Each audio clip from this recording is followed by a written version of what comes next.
اعوذ باللہ من الشیطان الرجیم بسم اللہ الرحمن الرحیم ثم انتم هؤلاء تقتلون انفسکم وتخرجون فریقا منکم من دیارہم تظاہرون علیہم بالإثم والعدوان وَإِن يَأْتُوكُمْ أُسَارَىٰ تُفَادُوهُمْ وَهُوَ مُحَرَّمٌ عَلَيْكُمْ إِخْرَاجُهُمْ أَفَتُؤْمِنُونَ بِبَعْضِ الْكِتَابِ وَتَكْفُرُونَ بِبَعْضٍ فَمَا جَزَاءُ مَن يَفْعَلُ ذَلِكَ مِنكُمْ إِلَّا خِزْيٌ فِي الْحَيَاةِ الدُّنْيَا وَيَوْمَ الْقِيَامَةِ يُرَدُّونَ إِلَىٰ أَشَدِّ الْعَذَابِ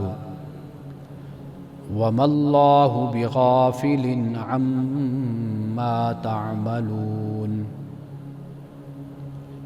أولئك الذين اشتروا الحياة الدنيا بالآخرة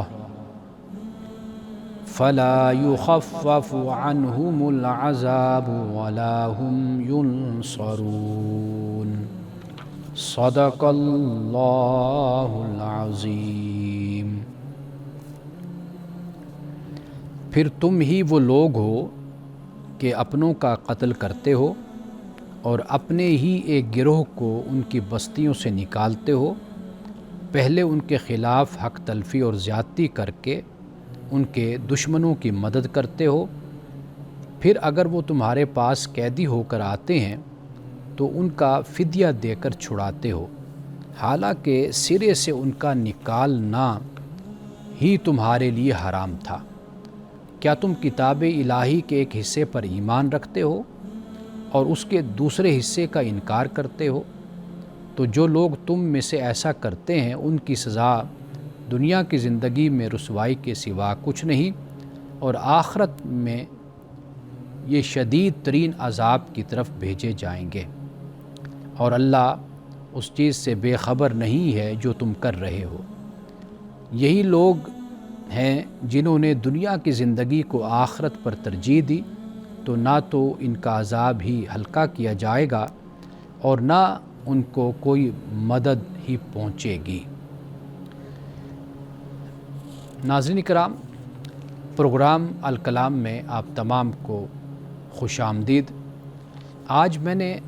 2 آیات کی تلاوت اور اس کا ترجمہ پڑھنے کا شرف حاصل کیا ہے، آیت نمبر 85 اور 86۔ اگر ہم آیت نمبر 85 پر غور کریں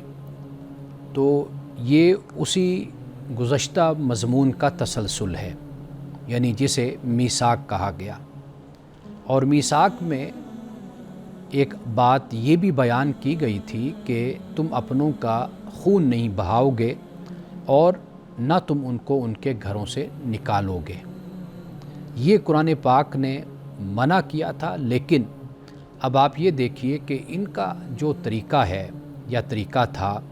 وہ یہ تھا کہ اگر پوری تاریخ اسرائیل اور یہود کی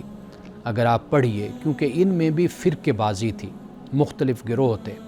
مذہب کی بنیاد پر بھی، سیاست کی بنیاد پر بھی، اور اپنے جو تفاخر منصبی اور تفاخر ذاتی ہوتا ہے یا گروہی یا خاندانی،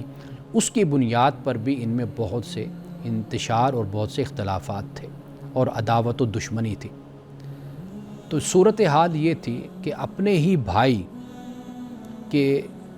جن کی مدد کرنی چاہیے تھی، یہ ان کے دشمنوں کی مدد کرتے، اور جب ان کے اپنے بھائی مشکل میں پڑ جاتے اور قیدی ہو جاتے تو یہ کیا کرتے؟ پھر اپنے بھائیوں کو چھڑانے کے لیے پھر فدیہ دیا کرتے تھے۔ یعنی پہلا طریقہ تو یہ ہونا چاہیے کہ جو آپ کا بھائی ہے اور پھر مظلوم ہے،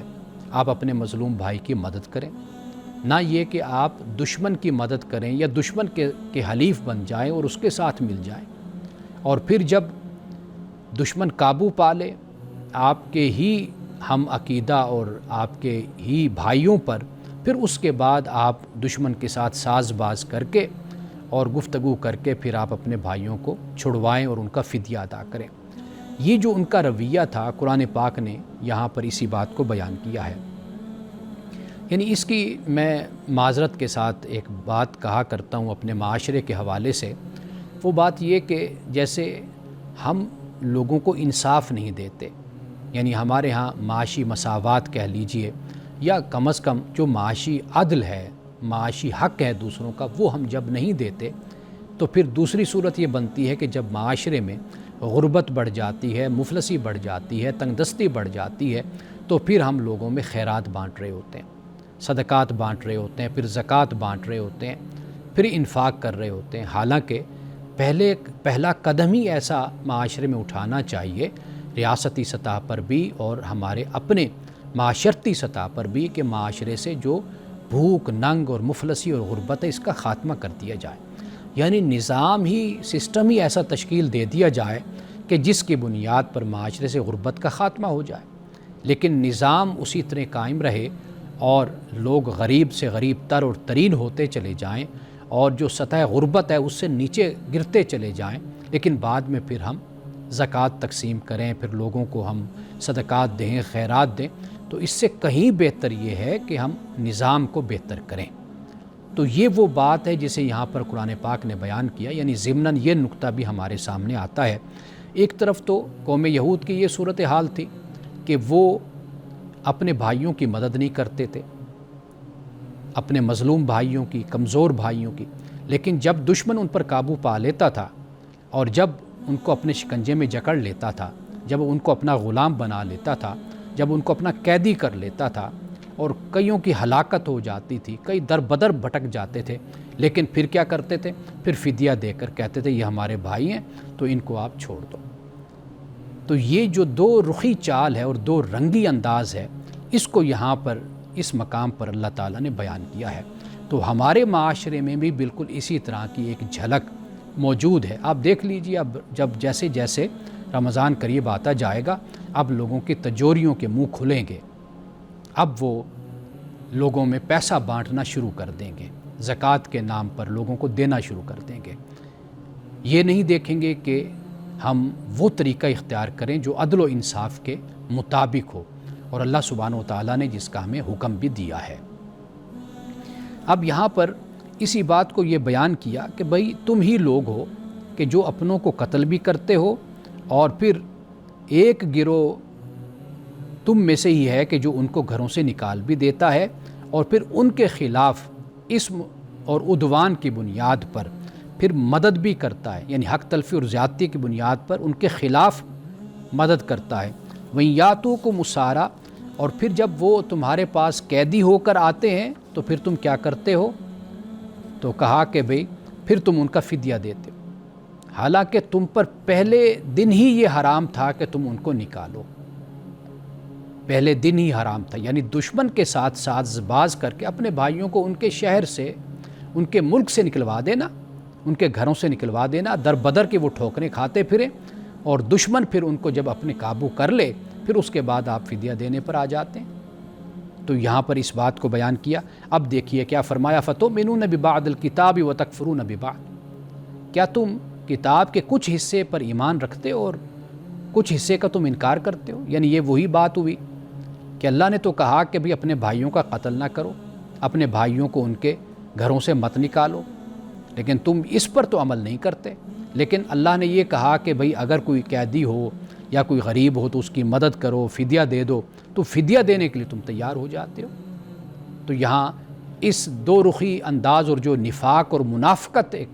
کردار میں اور ایک قوم کے کریکٹر میں پیدا ہو جاتا ہے، اللہ سبحانہ و تعالیٰ نے یہاں پر اس کو بیان کیا ہے۔ تو ہمیں چاہیے کہ ہم اپنے کردار کو اور اپنی سیرت کو اور اپنے اخلاق کو ہم بہتر کریں، اور اللہ سبحانہ و تعالیٰ کی جو کتاب ہے، اللہ پاک قرآن پاک میں یہ فرماتا ہے یا ایھا الذین آمنوا آمنوا، اے ایمان والو ایمان لاؤ۔ یہ بھی فرمایا کہ یا ایھا الذین آمنوا ادخلوا فی السلم کافہ، اے ایمان والو اسلام میں پورے کے پورے داخل ہو جاؤ۔ اب دیکھیے تو اللہ سبحانہ و تعالیٰ نے ان کے لیے پھر یہ کہا کہ بھئی یہ لوگ دنیا کی زندگی کو آخرت پر ترجیح دیتے ہیں، اور ان کے برے انجام کی خبر اللہ سبحانہ و تعالیٰ نے دے دی کہ دنیا اور آخرت میں یہ قوم رسوا ہوگی اور ذلیل ہوگی۔ تو یہ اللہ سبحانہ و تعالیٰ نے جو نتیجہ بیان کیا، یہ در حقیقت قوم کے اعمال ہی کا نتیجہ ہوتا ہے، یعنی خدا کی طرف سے کسی کے ساتھ ظلم نہیں ہوتا۔ قرآن پاک نے اس کو بھی بیان کر دیا۔ وقفے کے بعد دوبارہ آپ کے خدمت۔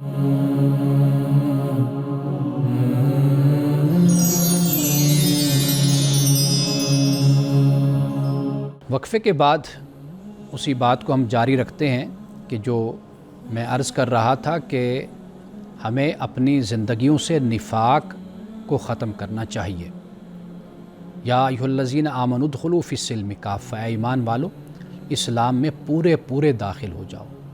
اور یہ بھی فرما دیا کہ شیطان کے نقش قدم پر مت چلو۔ تو یہ جو طریقہ ہوتا ہے کہ پک اینڈ چوز کا، کہ کچھ لے لیا اور کچھ چھوڑ دیا، تو اس کی اجازت اور اس کی گنجائش اسلام میں نہیں ہے۔ اسلام یہ کہتا ہے کہ اللہ کے دین کو پورا قبول کرو، اللہ کے دین کو پورا اختیار کرو۔ تو یہ طریقہ درست نہیں ہے، بلکہ اللہ کے عذاب کو اور اللہ کے غضب کو دعوت دینے کے مترادف ہے کہ اس کی کتاب کے ساتھ کھلواڑ کیا جائے اور اس کی کتاب کے ساتھ مذاق کیا جائے۔ ناظرین کرام، میں نے کل یہ کہا تھا کہ میں والدین کے حوالے سے کچھ باتیں عرض کرنا چاہتا ہوں، اور قرآن کی روشنی میں بتانا چاہتا ہوں کہ والدین کے ساتھ کیا اولاد کا رویہ ہونا چاہیے۔ اور میں نے اس کا ایک سبب اور اس کا پس منظر بھی میں نے بتایا تھا کہ بہت سی مائیں، خاص طور پر مائیں، چونکہ وہ جذباتی بھی ہوتی ہیں اور اولاد سے محبت بھی کرتی ہیں، اور خاص طور پہ ہماری پاکستانی مائیں جو ایک نوکرانی کی طرح، ملازمہ کی طرح اپنے بچوں کو پالتی ہیں، بڑے ہو جاتے ہیں لیکن وہ بچے کبھی بستر سے اٹھ کر پانی پینے کے لیے کچن تک نہیں جاتے، وہ بچے کہ جو بستر پر بیٹھ کر ہی کھانا کھاتے ہیں، اور وہ بچے کہ جو اپنے معاملات میں خود با اختیار بننے کے بجائے دوسروں کے محتاج رہتے ہیں۔ ان ماؤں کو جب ستایا جاتا ہے تو یہ مائیں پھر روتی ہیں۔ تو میں ایسی اولاد کے لیے آپ کہیے کہ میں یہ آج کی بات بیان کر رہا ہوں کہ وہ توجہ کے ساتھ اللہ کے حکم کو سنیں کہ اللہ سبحانہ و تعالیٰ نے قرآن مجید میں کیا بیان کیا ہے۔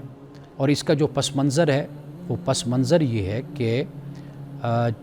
چونکہ ہم نے جو میثاق پڑھا بنی اسرائیل سے، اللہ تعالیٰ نے جو میثاق لیا تھا، اس میثاق میں سب سے پہلے یعنی اللہ نے اپنی توحید اور اپنی عبادت کا ذکر کیا، اور اس کے بعد والدین کے ساتھ احسان کا ذکر کیا۔ پورے قرآن میں آپ دیکھ لیجئے کہ جہاں اللہ سبحانہ و تعالیٰ عبادت کا حکم دیتا ہے، اس کے ساتھ ہی والدین کے ساتھ احسان کرنا اس کا بھی حکم دیتا ہے۔ آپ خود اندازہ کیجئے کہ یہ والدین کے ساتھ نیکی کرنا یہ کتنی اہمیت رکھتا ہے۔ اللہ سبحانہ و تعالیٰ کے نزدیک یہ کتنا اہم ہے کہ اللہ اپنی عبادت کے بعد پھر والدین کے ساتھ احسان کو بیان کرتا ہے۔ آئیے قرآن مجید سے چند مقامات ہم پڑھتے ہیں۔ فرمایا وَقَضَىٰ رَبُّكَ أَلَّا تَعْبُدُوا إِلَّا إِيَّاهُ وَبِالْوَالِدَيْنِ إِحْسَانًا، کہ تیرے رب نے فیصلہ کر دیا کہ صرف اور صرف تم نے اسی کی عبادت کرنی ہے اور والدین کے ساتھ احسان کرنا ہے۔ اما یبلغن عندک الکبر احدہما، کہ اگر تمہارے پاس یعنی بیٹے کو یا بیٹی کو یہ فرمایا جا رہا ہے کہ تیرے پاس اگر دونوں یا دونوں میں سے ایک بڑھاپے کو پہنچ جاتے ہیں تو پھر فرمایا کہ فلا تقل لہما اف، تو انہیں اف بھی نہ کہو، ولا تنہرہما، اور انہیں جھڑکو بھی نہیں، وقل لہما قولا کریما، اور انہیں باعزت اور عزت کے ساتھ ان کو پکارو اور بلاؤ اور ان سے بات کرو۔ اور پھر آگے فرمایا وَخْفِضْ لَهُمَا جَنَاحَ الذُّلِّ مِنَ الرَّحْمَةِ، اور ان کے لیے رحم دلانہ اطاعت کے جو بازو ہیں ان کو جھکائے رکھو۔ وَقُلْ رَبِّ ارْحَمْهُمَا كَمَا رَبَّيَانِ صَغِيرًا، اور پھر یہ بھی کہو کہ اے میرے رب میرے والدین پر رحم فرما کہ جیسے انہوں نے مجھے پالا اس وقت جب میں بہت چھوٹا تھا۔ یہ سورت بنی اسرائیل میں اللہ پاک نے فرمایا۔ آپ نے دیکھا کہ پہلے اللہ نے عبادت کا ذکر کیا، پھر والدین کے ساتھ احسان کا ذکر کیا، اور پھر یہ فرمایا کہ تیرے پاس وہ بڑھاپے کو پہنچ جاتے ہیں۔ یعنی یہ سرکل ہے نا، اولاد چھوٹی ہوتی ہے اور وہ بڑی ہوتی چلی جاتی ہے، اور جب اولاد پیدا ہوتی ہے، چھوٹی ہوتی ہے، اس کا بچپن ہوتا ہے، تو ماں باپ جوان ہوتے ہیں۔ جیسے جیسے جیسے جیسے اولاد جوان ہوتی چلی جاتی ہے تو ماں باپ ڈھلتے چلے جاتے ہیں۔ تو قرآن پاک نے اس کو اس انداز سے بیان کیا کہ ایسے ہی یہ سرکل چلتا ہوا اور شب و روز گزرتے ہوئے جب ماں باپ بڑھاپے میں داخل ہو جاتے ہیں اور تم جوان ہو جاتے ہو، تو پھر یا تو دونوں تمہارے پاس ہوں گے یا ایک ہوگا، تو جو بھی ہو، تو فرمایا کہ ان سے تم نے اف نہیں کہنا اور نہ ان کو جھڑکنا ہے، اور ہمیشہ تم نے اپنی محبت کے جو رحم دلانہ اطاعت کے جو بازو ہیں، وہ تم نے عاجزی کے بازو وہ تم نے ہمیشہ بچھائے رکھنے۔ یعنی اس میں جو میسیج ہے، پیغام ہے، وہ ہے ویلکم کہنے کا طریقہ، یعنی اولاد کے چہرے سے بھی اچھے جذبات کا اظہار ہو، اولاد کے بازو سے، اس کے جسم سے بھی اسی طرح جذبات کا اظہار ہو۔ یہ نہیں ہے کہ والدین کے آنے پر چہرے پر جو جسے تقدر کہتے ہیں، ایک کراہت سی پیدا ہو جائے، اللہ تعالیٰ نے اس سے منع کیا۔ اب دیکھیے ایک اور مقام پر فرمایا، یہ سورۃ الاحقاف ہے، فرمایا خاص طور پر قرآن مجید نے احسان تو دونوں کے ساتھ ہے، والدین، والد اور والدہ، لیکن والدہ کا ذکر خاص طور پر کیا اور اولاد کو یاد کروایا کہ اس نے کس طرح تمہیں جنم دیا۔ فرمایا وَوَصَّيْنَا الْإِنسَانَ بِوَالِدِهِ إِحْسَانًا حَمَلَتْهُ أُمُّهُ كُرْهًا وَوَضَعَتْهُ كُرْهًا۔ ہم نے انسان کو یہ وصیت کی ہے کہ وہ اپنے والدین کے ساتھ حسن سلوک سے پیش آئے، اور خاص طور پر ماں کا ذکر کیا کہ ماں نے اس کو تکلیف سے اٹھائے رکھا اور تکلیف سے اس کو جنا۔ وَحَمْلُهُ وَفِصَالُهُ 30 شهرًا، 30 مہینے بن جاتے ہیں، حمل اور دودھ پلانا اور دودھ کا چھوٹنا، چھوڑ دینا، یعنی یہ کل جو مدت بنتی ہے، قرآن بیان کرتا ہے کہ یہ 30 مہینے بنتے ہیں۔ اب جب یہ اولاد یعنی یہ بیٹا جب یہ پختہ عمر کو پہنچتا ہے، یعنی 40 سال کی جب اس کی عمر ہو جاتی ہے، تو یہ جو عمر ہوتی ہے در حقیقت انسان اس عمر میں اکثر طور پر باپ بن چکا ہوتا ہے، ماں بن چکی ہوتی ہے، تو لہٰذا ایک پختہ عمر میں جب انسان آتا ہے، پھر اس کو احساس ہوتا ہے کہ میرے ماں باپ نے میرے لیے کیا تکالیف اٹھائیں اور میرے لیے کیا انہوں نے مشقتیں کی، تو اس عمر میں جا کر پھر انسان کو احساس ہوتا ہے۔ تو قرآن پاک بیان کرتا ہے رب اوزعنی ان اشکر نعمتک التی انعمت علی وعلی والدی وان اعمل صالحا ترضاہ واصلح لی فی ذریتی انی تبت الیک وانی من المسلمین۔ پھر یہ اللہ سے دعا کرتا ہے اللہ مجھے توفیق عطا فرما کہ میں تیری نعمت کا شکر کروں جو تو نے مجھے اور میرے والدین کو دی، اور مجھے توفیق دے کہ میں اچھے کام کروں، وہ اچھے کام جن سے تو راضی ہو جائے، اور میری اولاد کی بھی اصلاح فرما، یعنی ان کو بھی اچھا بنا۔ یعنی اب یہ دعا بھی ساتھ شامل ہو جاتی ہے۔ تو یہ کون سی عمر ہے؟ قرآن پاک اس کو بیان کرتا ہے، یہ 40 سال کی عمر ہے، یہ پختگی کی عمر ہے۔ یعنی وہ جیسے ایک محاورہ ہے، ایک قول ہے کہ آج مجھے میرے بیٹے نے مجھے غلط کہا تو مجھے یاد آیا کہ میرا باپ صحیح کہتا تھا۔ تو انسان کی ایک عمر ہوتی ہے کہ جب انسان ایک طرف کا پہلو دیکھ رہا ہوتا ہے، یعنی ایک رخ اس کے سامنے ہوتا ہے، دوسرا رخ نہیں ہوتا، لیکن جب شادی ہو جاتی ہے، بچے ہو جاتے ہیں، جب انسان 40 سال کی عمر میں پہنچتا ہے، اب دونوں رخ اس کے سامنے ہوتے ہیں۔ اس کو اندازہ پھر ہو جاتا ہے کہ میں آج اپنی اولاد کو جس طرح پال پوس رہا ہوں، پرورش کر رہا ہوں، اسی طرح جو میں تکلیف اٹھا رہا ہوں اور جو میں محنت کر رہا ہوں اپنی اولاد کے لیے، اور جو میرے جذبات اور احساسات اپنی اولاد کے حوالے سے ہیں، بالکل ایسے ہی جذبات اور احساسات اور یہی محنت اور یہی مشقت اور یہی خیالات میرے باپ کے بھی تھے، اور یہی میری ماں کے بھی خیالات اور جذبات تھے۔ اب جا کر پھر انسان کو اندازہ ہوتا ہے۔ تو خوش نصیب وہ لوگ ہوتے ہیں کہ جب ان کو اندازہ ہو جائے اور اس بات کا احساس ہو جائے، پھر ان کے والدین بھی زندہ ہوں تاکہ وہ ان کی خدمت سے تلافی کر لیں، اور جو دل دکھایا، جو اذیت دی، جو تکلیف پہنچائی والدین کو، ان کی تلافی اس صورت میں ہو جائے کہ وہ زندہ ہوں اور پھر وہ اپنے والدین کی خدمت کر لیں۔ لیکن کئی ایسے بھی بد نصیب ہوتے ہیں کہ جو ماں باپ کو اذیت اور تکلیف دیتے رہتے ہیں، اور ان کو یہ وقت بھی نصیب نہیں ہوتا کہ وہ ماں باپ کی خدمت کر کے کم از کم اپنے اس گناہوں کو بخشوا لیں، اس اذیت سے نکل آئیں۔ اور یہ وہ اذیت ہے کہ جو پھر ان کو ساری زندگی سکون سے رہنے نہیں دیتی۔ اب دیکھیے ایک اور مقام پر اسی بات کو بیان کیا، فرمایا وَوَصَّيْنَا الْإِنسَانَ، یہ سورۃ لقمان ہے، وَوَصَّيْنَا الْإِنسَانَ بِوَالِدَيْهِ حَمَلَتْهُ أُمُّهُ وَهْنًا عَلَى وَهْنٍ وَفِصَالُهُ فِي عَامَيْنِ أَنِ اشْكُرْ لِي وَلِوَالِدَيْكَ إِلَيَّ الْمَصِيرُ، فرمایا کہ ہم نے انسان کو احسان کی، حسن سلوک کی نصیحت کی، اور اس کی جو ماں ہے اس نے کمزوری پر کمزوری برداشت کر کے اس کو اٹھائے رکھا، یعنی حمل کی، پریگننسی کی کمزوری ہوتی ہے، ویکنس ہوتی ہے، تو یہاں پر اللہ تعالیٰ نے اس کو بیان کیا۔ اور سورۃ الاحقاف میں کرہم ووضعت کرہا فرمایا کہ اٹھایا بھی تکلیف سے اور جنا بھی تکلیف سے، تو یہاں پر یہ فرمایا کہ اللہ پاک نے کہ میرا بھی شکر کر اور اپنے والدین کا بھی شکر کر، ان کا بھی شکر ادا کر کے انہوں نے کس طریقے سے تجھے پالا اور تجھے پوسا۔ ایک اور مقام ہے، بلکہ اب اس سے آگے جو فرمایا وہ ہمارے لیے ایک بڑی رہنمائی بن جاتی ہے، کیونکہ بہت سے سوالات اولاد کی طرف سے بھی آتے ہیں، وہ یہ کہ وَإِن جَاهَدَاكَ عَلَىٰ أَن تُشْرِكَ بِي مَا لَيْسَ لَكَ بِهِ عِلْم، کہ اگر والدین تجھے مجبور کریں کہ تو اللہ کے ساتھ یعنی میرے ساتھ تو شریک ٹھہرا اسے جس کا تجھے علم نہیں، جس کے بارے میں، تو فرمایا کہ فَلَا تُطِعْهُمَا، تو ان کی اطاعت نہیں کرنی، وَصَاحِبْهُمَا فِي الدُّنْيَا مَعْرُوفًا، لیکن دنیا کے معاملے میں اچھے طریقے سے بھلے انداز میں ان کے ساتھ تم چلتے رہو۔ تو یہاں پر ایک استثناء کو بھی بیان کر دیا، یعنی اولاد یہ سوال کرتی ہے نا کہ بھئی والدین کوئی ایسی بات کہیں کہ جو شریعت کے خلاف ہے، دین کے خلاف ہے، تو پھر ہمیں کیا کرنا چاہیے؟ تو ان کو یہاں پر جواب مل گیا کہ جہاں پر دین کی بات ہو تو دین پر عمل کرنا ہے، اس لیے کہ لا طاعت لمخلوق فی معصیت الخالق، اللہ کی نافرمانی میں مخلوق کی اطاعت نہیں ہے۔ تو یہ ایک پکا اصول ہے، یہ قاعدہ ہے، اس کو یاد رکھنا چاہیے۔ تو قرآن مجید نے اس کو بیان کر دیا، اور اسی طرح سورۃ العنکبوت میں بھی اللہ سبحانہ وتعالیٰ نے اسی بات کو بیان کیا۔ ایک وقفہ لیتے ہیں، تو وقفے کے بعد ابھی میں مزید چاہتا ہوں کہ میں والدین کے حوالے سے بات کروں، اور آخر میں وقت ہوا تو انشاءاللہ پھر میں آپ کے سوالات پہ بات کروں۔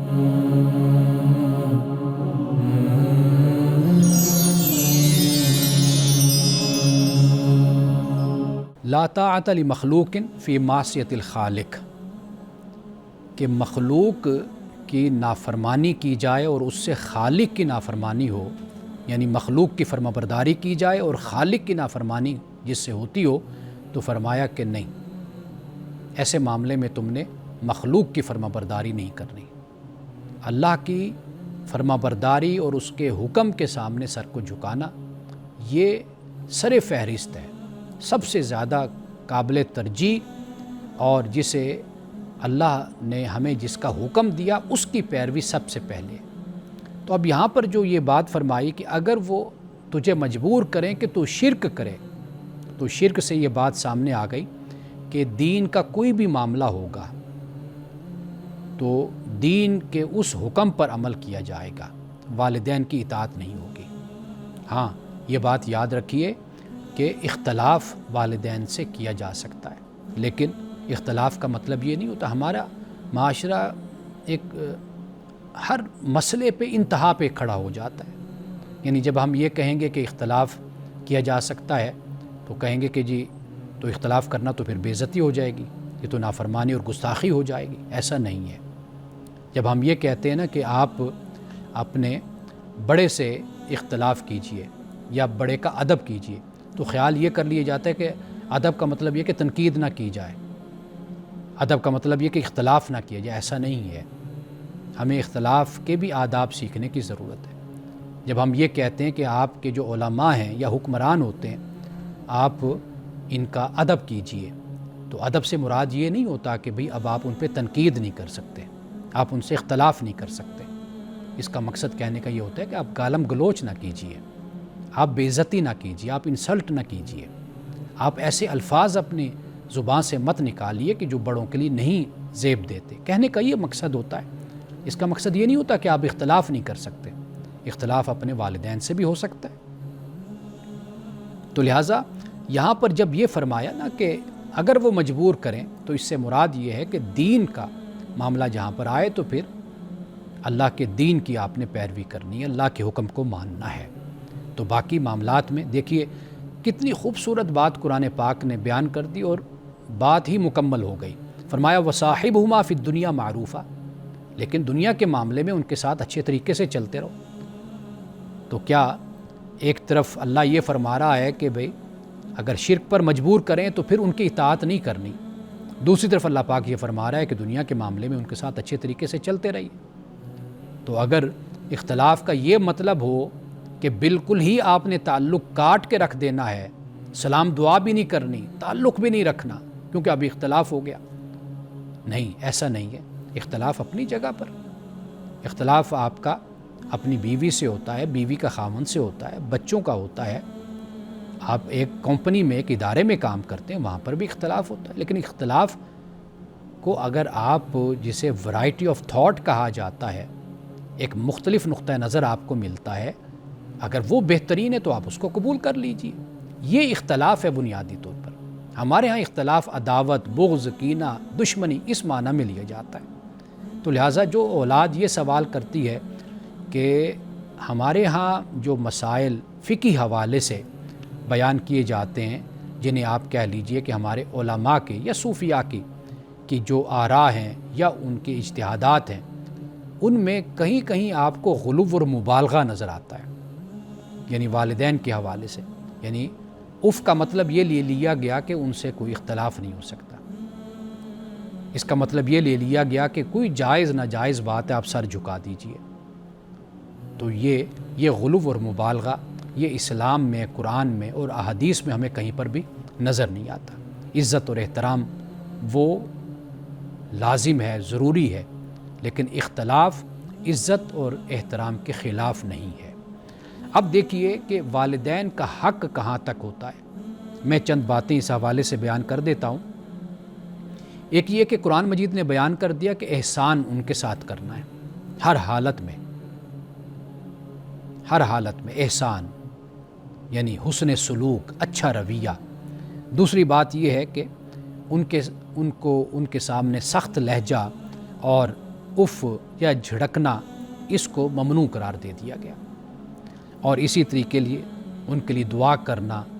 ان کی عزت کرنا، ان کی خدمت میں کوتاہی نہ کرنا، یہ تیسری بات ہو گئی۔ چوتھی بات یہ ہے کہ ان کے مرنے کے بعد ان کے لیے مغفرت کی دعا کرنا اور ان کے وعدوں کو پورا کرنا،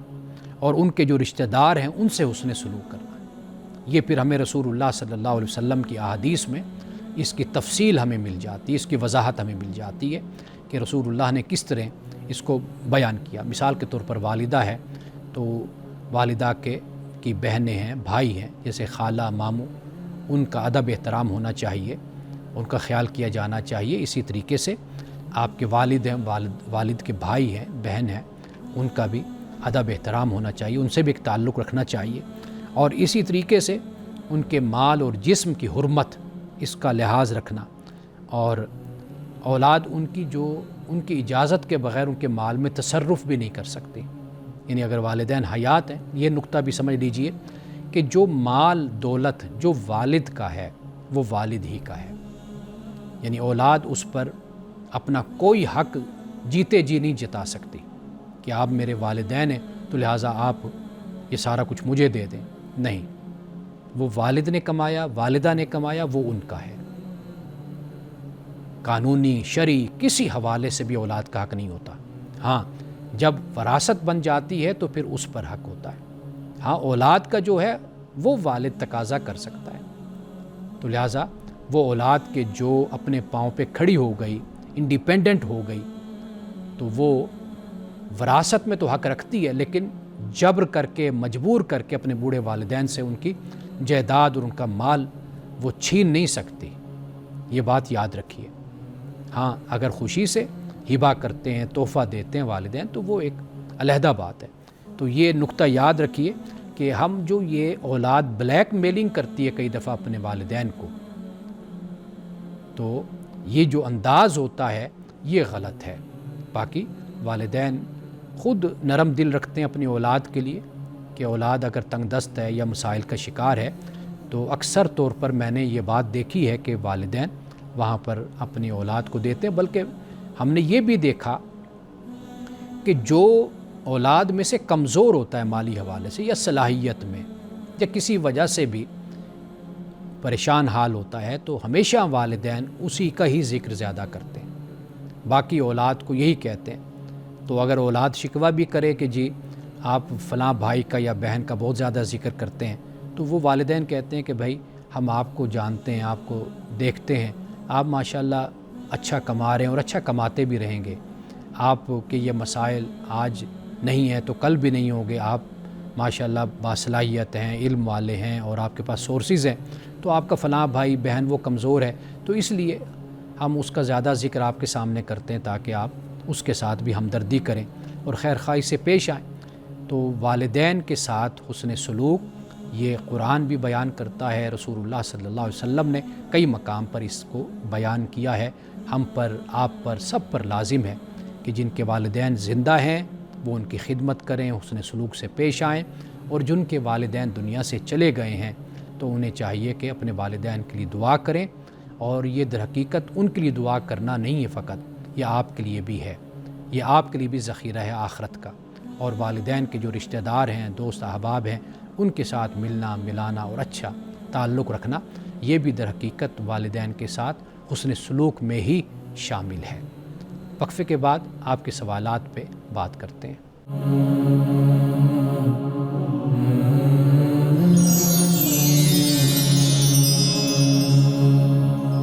ایک مختصر سا سوال اس حوالے سے ہے کہ ہمارے ہاں شناخت جو آئیڈینٹی ہے، یہ کئی لوگ اپنے آپ کو کہتے ہیں کہ صرف ہم مسلمان ہیں، کوئی کہتے ہیں کہ ہم فلاں فلاں مسلک سے ہمارا تعلق ہے یا فلاں فقہ سے ہمارا تعلق ہے۔ یہ سوال اس حوالے سے ہے، وہ یہ ہے کہ ہم اپنی دینی شناخت، مذہبی شناخت کیسے بیان کریں، یعنی مسلمان یا فقہی یا مسلکی، مکتبہ فکر یہ بھی ایک شناخت ہے، تو ہم اپنے آپ کو کیسے پیش کریں۔ دیکھیے، اللہ سبحانہ وتعالیٰ نے قرآن میں ہماری شناخت کو بیان کر دیا ہے، اور وہ ہے کہ ہوا سماکم المسلمین، کہ ہمارا نام مسلم یہ رکھا گیا ہے۔ رسول اللہ صلی اللہ علیہ وسلم کا زمانہ ہم دیکھتے ہیں، صحابہ کا، تابعین کا زمانہ دیکھتے ہیں، تو اس وقت ہماری شناخت، آئیڈینٹی صرف مسلم تھی، یعنی مسلم اور مومن، یہ ہم اپنے آپ کو کہتے تھے۔ اور حالانکہ ان کے درمیان اجتہادی آراء بھی تھیں اور ان میں اختلاف بھی تھا۔ یہ جو فقہی وابستگی ہوتی ہے، یعنی آپ فلاں فقہ کو فالو کرتے ہیں، فلاں فقہ کے آپ عالم ہیں اور فلاں امام کے ساتھ آپ کو عقیدت اور تعلق ہے، یہ ایک علمی اور تربیتی نظم کے لیے آپ کہہ لیجئے یہ مفید ہے کہ آپ سیکھتے ہیں، علم حاصل کرتے ہیں، غور و فکر کرتے ہیں، تدبر تفکر کرتے ہیں، ایک عالم کے پاس آپ بیٹھتے ہیں، ایک علم کی مجلس آپ اختیار کرتے ہیں، بہت اچھی چیز ہے، اس سے ایک نظم پیدا ہوتا ہے، لیکن یہ مفید ہے، لیکن اس کو محدود رکھنا چاہیے، یعنی اس کو اتنا غالب نہیں کر لینا چاہیے کہ آپ کی جو اصل شناخت ہے وہ آپ کی مغلوب ہو جائے، یا وہ آپ کی محدود ہو جائے، یا وہ آپ کی مٹ جائے۔ اور یہ جو فرقہ وارانہ پہچان ہوتی ہے، اگر یہ تعصب اور نفرت پر مبنی ہو تو یہ ممنوع ہے، یہ حرام ہے، نفرت یا تعصب پر مبنی۔ ہاں، اگر آپ ایک ادارے سے فارغ التحصیل ہیں تو اگر آپ وہ اپنی شناخت رکھتے ہیں، آئیڈینٹی رکھتے ہیں، جیسے جامعہ ازہر سے جو لوگ پڑھتے ہیں وہ اپنے آپ کو الازہری کہتے ہیں، اسی طریقے سے کوئی کسی مدرسے سے پڑھتا ہے تو وہ اپنے آپ کو اسی طریقے سے بلاتا ہے، تو لہٰذا اس پر تو کوئی اس طرح کی پابندی نہیں ہے۔ تو اصل جو پہچان بنتی ہے نا، جو نفرت اور تعصب کی بنیاد پر ہو، تو پھر اس کی ممانعت ہو جاتی ہے، اس لیے کہ اسلام آپ کو چھوٹے چھوٹے گروہوں میں نہیں بانٹتا، اور اس سے اللہ سبحانہ وتعالیٰ نے منع کیا، بلکہ قرآن یہ کہتا ہے کہ نبی صلی اللہ علیہ وسلم ایسے لوگوں سے آپ کا تعلق ہی کوئی نہیں ہے کہ جنہوں نے اپنے آپ کو تقسیم کر دیا، تفرقے میں اپنے آپ کو بانٹ دیا، ان سے آپ کا تعلق ہی نہیں۔ آپ اندازہ کیجئے کہ قرآن بالکل واضح طور پر اس بات کو بیان کر رہا ہے کہ تعلق ہی نہیں ہے۔ تعلق کس سے بنے گا؟ تعلق اس سے جو رسول اللہ کے دین کو اپنے اوپر غالب کرے گا، اس کو اپنی شناخت بنائے گا، تو اس سے قرآن کہتا ہے رسول اللہ کا تعلق ہے۔ اور کل حزب بما لدیہم فرحون، یہ بھی معاملہ ہے کہ ہر فرقہ اور ہر حزب، ہر گروہ اپنی طرف سے خوش ہوتا ہے کہ جی میں حق پر ہوں، باقی سارے غلط ہیں۔ تو یہ جو انتہائی سوچ پیدا ہو جاتی انتہا پسندی کی، یاد رکھیے کہ اسی سے پھر معاشرے میں تشدد پیدا ہوتا ہے، شدت پیدا ہوتی ہے، پھر یہ تشدد شدت بڑھتے بڑھتے بڑھتے یہ تخریب کاری، دہشت گردی، اور پھر معاشرے میں بے امنی اور بے سکونی کا باعث بن جاتی ہے۔ پھر کسی کی نہ جان محفوظ رہتی ہے، نہ کسی کا مال، نہ کسی کی عزت، نہ آبرو۔ یہ بات یاد رکھ لیجئے کہ جو ان نظریات کو اور ان خیالات کو پروان چڑھاتے ہیں اور ان کی آبیاری کرتے ہیں، وہ خود بھی کل اس کا پھر نشانہ بن جاتے ہیں۔ نفرت کا کوئی مذہب نہیں ہے، یہ یاد رکھیے۔ گولی پر کسی کا نام نہیں لکھا ہوتا۔ جو شخص بھی نفرت کو پھیلاتا ہے، ہم دیکھتے ہیں، تاریخ پڑھ کر دیکھ لیجئے، آخر کار وہ خود اسی نفرت کا نشانہ بن جاتا ہے۔ تو اس لیے فرقہ وارانہ پہچان نہیں ہونی چاہیے، یعنی نفرت اور تعصب کی بنیاد پر آپ کہیں سے پڑھے ہوئے ہیں، جیسے مثال کے طور پر بریلی شریف سے جو لوگ پڑھے وہ اپنے آپ کو بریلوی کہلاتے ہیں، دیوبند سے دارالعلوم دیوبند سے جو پڑھے وہ اپنے آپ کو دیوبندی کہلواتے ہیں، تو کہلوا سکتے ہیں۔ یہ ایک پہچان ہے کہ جہاں سے آپ نے تعلیم حاصل کی ہے۔ جیسے جی سی یونیورسٹی سے جو لوگ پڑھتے ہیں ان کو ہم کہتے ہیں یہ راوین ہے، تو یہ پہچان ہو سکتی ہے۔ اصل جو ترجیح ہے وہ قرآن اور سنت کی اتباع ہے، اور یہ کہنا چاہیے کہ میں مسلمان ہوں، قرآن و سنت کا میں پیروکار ہوں، اور ائمہ اور علماء ان کا میں قدردان ہوں، ان کا احترام کرتا ہوں، ان کی عزت کرتا ہوں، لیکن کسی نام یا کسی تعصب میں میں قید نہیں ہوں۔ یہ حقیقت میں ہماری شناخت ہے، اور یہی ہمیں کہنا چاہیے۔ ناظرین کرام، آخر میں ایک مختصر سی حدیث، بہت ہی خوبصورت بات۔ رسول اللہ صلی اللہ علیہ وسلم نے فرمایا کہ بندہ